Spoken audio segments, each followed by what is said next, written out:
Hello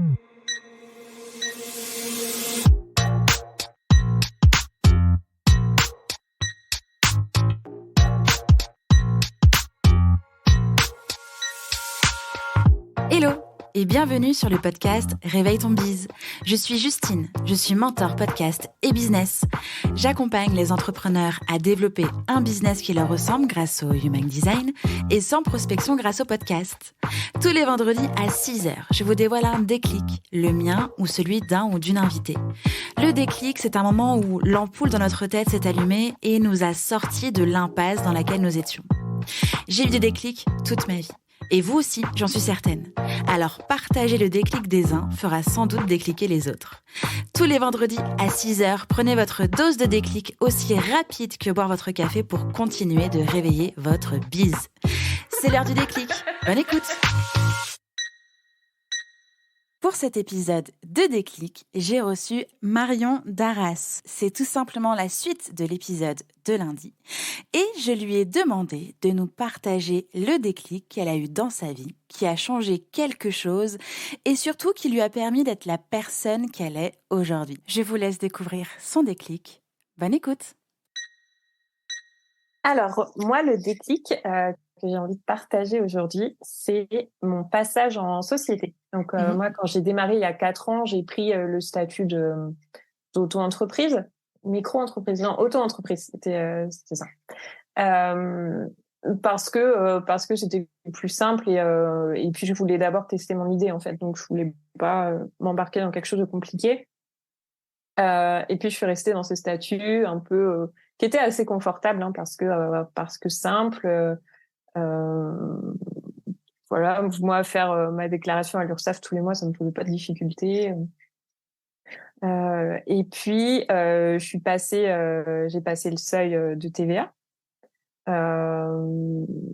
Pareil, faire ma déclaration de TVA, ça me posait pas de difficulté non plus. Et est arrivé, je crois que c'était fin 2021, je fais mon bilan financier. Et là, je me dis, il y a quelque chose qui va pas. Il y a quelque chose qui coince. Je sentais vraiment que j'avais atteint un espèce de plafond de chiffre d'affaires et que je m'autorisais pas à aller au-dessus, mais je savais pas pourquoi.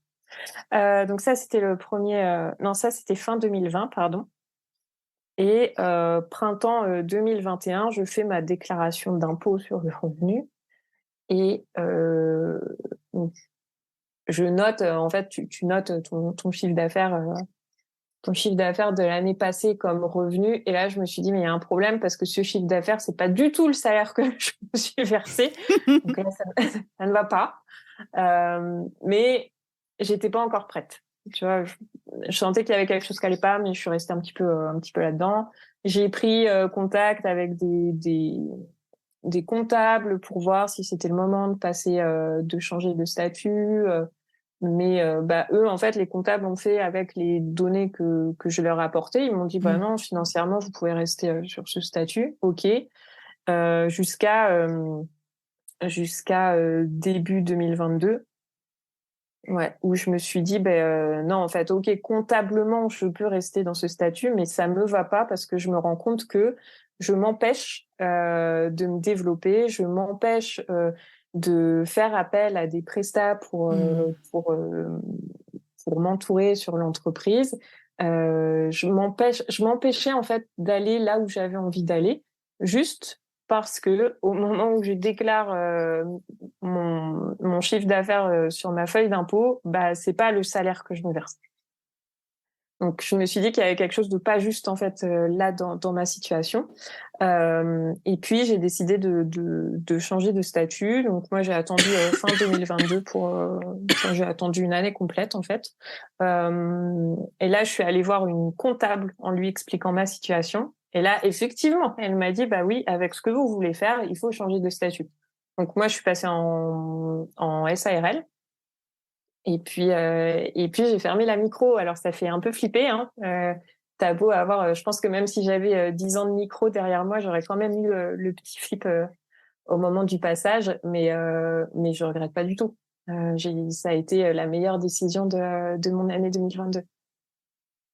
Merci Marion pour ce partage. Ça me semblait hyper important aussi de, encore une fois, démystifier cette idée de passage en société où c'est pas juste pour les personnes qui ont atteint un plafond de chiffre d'affaires micro-entreprise, où on peut plus aller au-dessus, où on est un peu bloqué, etc., etc. Parfois, c'est simplement parce que le modèle de l'entreprise évolue vers une direction et que toi, tu avais besoin en fait d'avoir un soutien et un statut te permettant d'évoluer. Ouais, c'est ça. Moi, j'avais pas atteint le plafond de chiffre d'affaires de la micro qui a 72 000, il me semble. Ouais.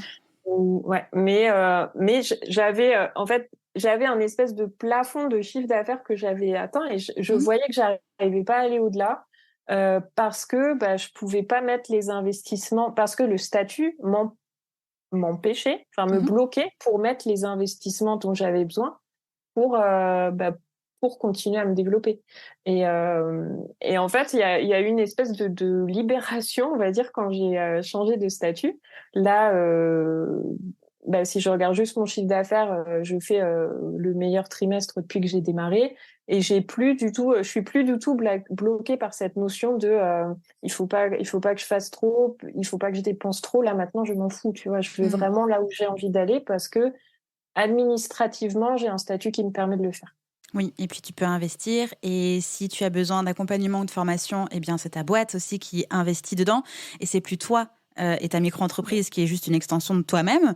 Et après, l'URSSAF vient prendre de l'argent sur l'argent qui n'existe déjà plus puisque tu l'as déjà investi. Enfin bref, c'est un modèle qui est hyper limitant.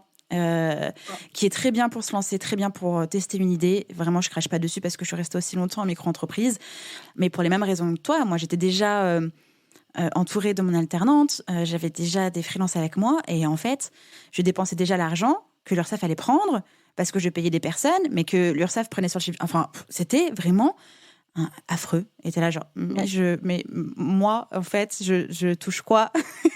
Ouais, c'est ça. Il y avait vraiment un côté pas juste, quoi. Enfin, financièrement, je trouvais qu'il y avait quelque chose qui était pas juste dans la situation. Et puis, comme tu dis, en fait, le fait de passer en société, moi, ça m'a aidé à défusionner un peu avec l'entreprise, à me dire, ok, là, tu vois, la semaine prochaine, non, c'était cette semaine, je fais un déplacement à Paris. J'ai une cliente qui organise un séminaire. J'ai été hyper fière de dire, ok, c'est ma boîte qui paye ce déplacement-là, l'hôtel, c'est ma boîte qui paye, le train, c'est ma boîte qui paye. Et franchement, ça fait du bien. Et c'est ma boîte, c'est pas moi, et c'est pas l'URSSAF va pas venir me reprendre cet argent, quoi.